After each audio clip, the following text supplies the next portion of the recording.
Dear students, in this video we can study about first order recurrence relations. If the value of nth term, that is an, depends only on its immediate predecessor, that is an minus 1th term, that particular recurrence relation is said to be first order recurrence relation. Here you can see two examples for first order recurrence relations. Now we can see how to solve a first order recurrence relation.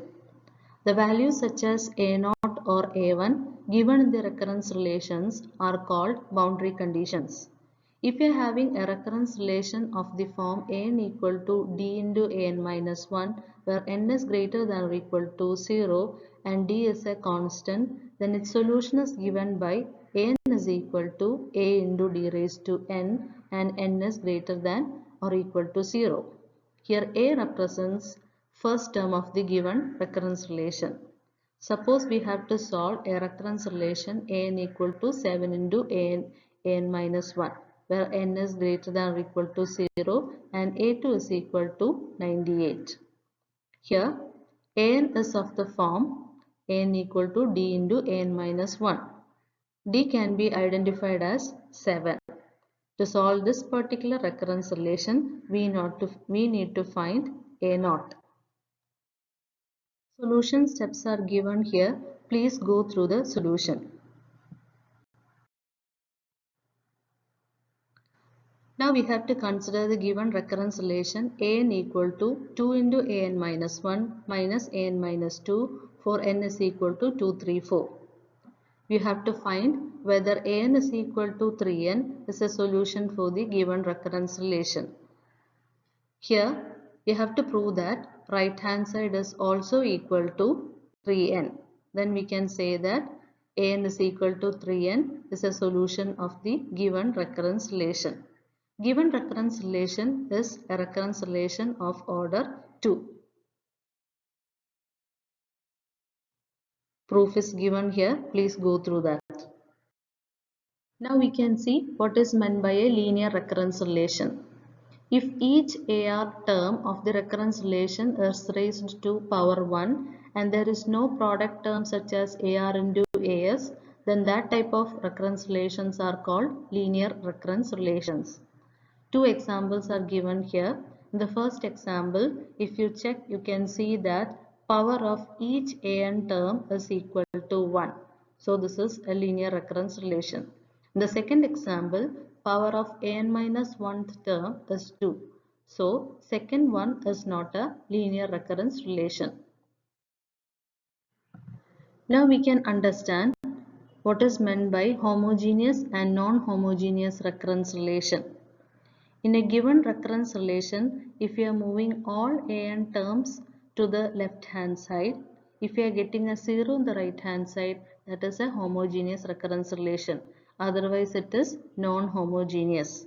The first example, if you are moving all an terms to the left hand side, we will be getting a 3n in the right hand side. So, this is not a homogeneous recurrence relation. It is non-homogeneous recurrence relation.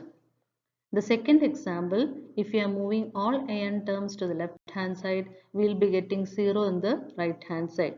So second one is a homogeneous recurrence relation.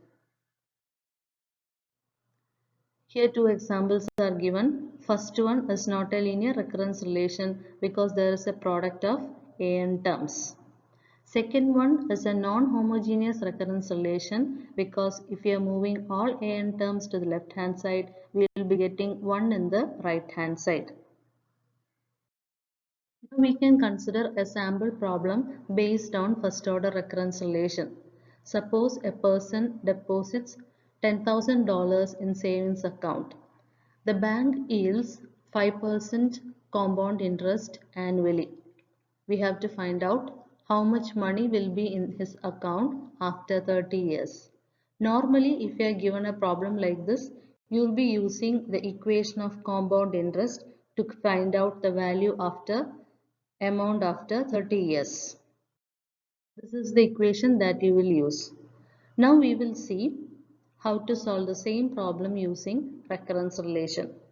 If you are using this particular equation, you have to make substitution for P, R, N and T. To solve this problem using recurrence relation, we have to represent amount in terms of P0, P1, P2, P3, etc. Pn. Suppose P0 denotes the initial amount, that is $10,000. P1 represents amount in the account after first year.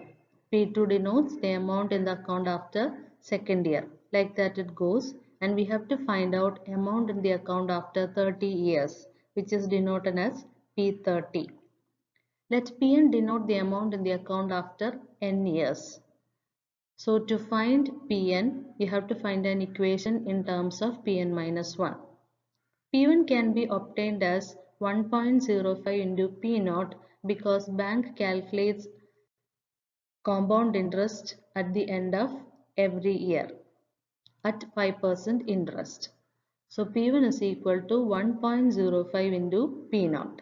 P2 will be 1.05 into P1 and it can be rewritten as 1.05 the all squared into P0. We are making substitution for P1 here.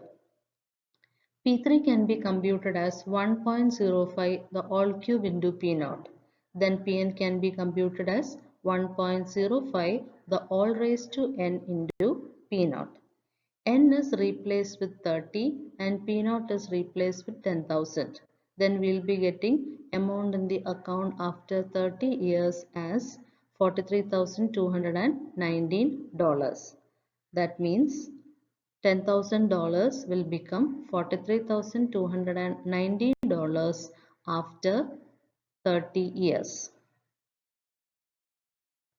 Now you just try to solve this particular problem based on what you have learned. For part A, you have to find P1, P2, P3. For part B, you have to write a recurrence relation. For part C, you have to find an N, number of years that is required for getting double the investment.